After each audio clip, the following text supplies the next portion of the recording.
சரவணனை பார்த்து பாவப்படுறதா, இல்ல சரவணன வந்து உண்மையிலேயே வந்து ஒரு மாரி ஒரு குழம்பி போன கேரக்டர்ன்னு நெனைக்கிறதா, இல்ல வந்து இவர்லாம் வந்து குடும்ப வாழ்க்கைக்கு செட் ஆக மாட்டான்னு நெனைக்கிறதாங்கிறது நமக்கு தெரியல.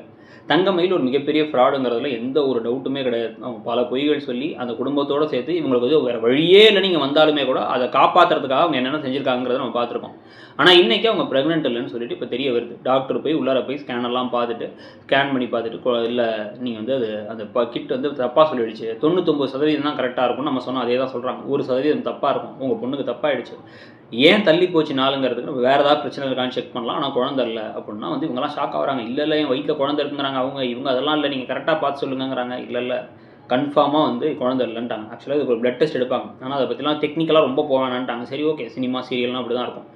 ஸோ அதனால வந்து இல்லன்னு ஸ்ட்ராங்கா சொன்ன உடனே வந்து ஒரு மாரி அதிர்ச்சியாகி சரவணன் அப்படியே வெளில வந்துடுறாரு.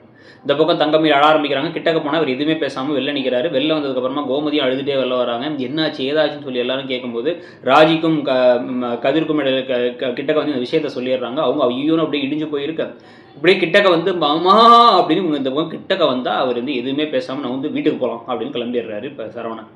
இப்போவே தங்கமயிலுக்கு ஷாக்காக இருக்குது. ஸோ இப்போ இதில் என்னன்னா ஒருவேளை தங்கமயில் சொன்னது உண்மையாக இருக்குமா என்ன ஏது அவங்களுக்கு உண்மையிலே வந்து ஏன்னா வந்து அது கிட்டு தப்பாக தான் சொல்லிடுச்சா இல்லை இவங்க பொய் சொல்லியிருக்காங்கன்னா அவங்க யோசிக்கவே இல்லை. ஏன்னா அவர் அத்தனை பொய் இவங்க சொன்னதுனால திரைக்கு இவருக்கு ஒரு பொய் தான் தெரியும். மற்ற பொய்யெல்லாம் தெரிய வந்து அவர் நம்பவே மாட்டார். வீட்டை விட்டு அவர் துரத்தி விட்டுறாரு கண்டிப்பாக. ஆனால் இதுக்கே என்ன ஆயிடுது அப்படின்னா அவர் கோவமாகவே வராரு காரில். அவங்களும் எல்லாரும் எதோ ட்ரை பண்ணாலுமே அவர் எதுவுமே பேச மாட்டாரு. இறங்கினோடனே பைக் எடுத்து நான் கடைக்கு போகிறேன் கடையில் வேலை இருக்குங்கிறாரு. பைக் ஸ்டார்ட் ஆகல. உடனே நடந்தே போகிறாரு சரவணன். இதுக்கு நடுவில் வேற கோமதியும் குத்தி காமிக்கிற மாதிரி யூஸ்வல் மாமியாராகவே கொஞ்சம் லைட்டாக பிஹேவ் பண்ணாங்க. தங்கமயில பார்த்து இறங்குமா அப்படின்னு அவங்க அம்மா சொன்னதுக்கு இதுக்கப்புறம் பார்த்து இறங்கினா என்ன பார்க்காட்டி இறங்கினா பார்க்காம இறங்கினா என்ன அப்படின்னு வேற சொல்லிட்டாங்க. உடனே இந்த மாதிரி எல்லாம் பேசிகிட்டு இருக்க மீனாவுக்கும் கால் பண்ணி வேறு இந்த விஷயத்த சொல்லிடுறாங்க. இப்போ என்னன்னா சரவணன் நடந்து போகும்போது ஒவ்வொரு விஷயத்தையும் யோசிக்கிறார். வண்டி ஸ்டார்ட் ஆகும் நடந்து போகிறாரு கடைக்கு.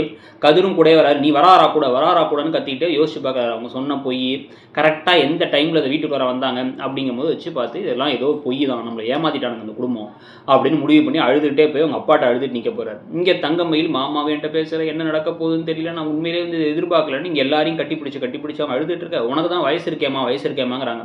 அடுத்த டெஸ்ட்டுக்கு போனால் வயசும் ஜாஸ்தின்னு தெரிய வந்து அதில் வேற ஒரு பெரிய பிரச்சனையாக போகுது.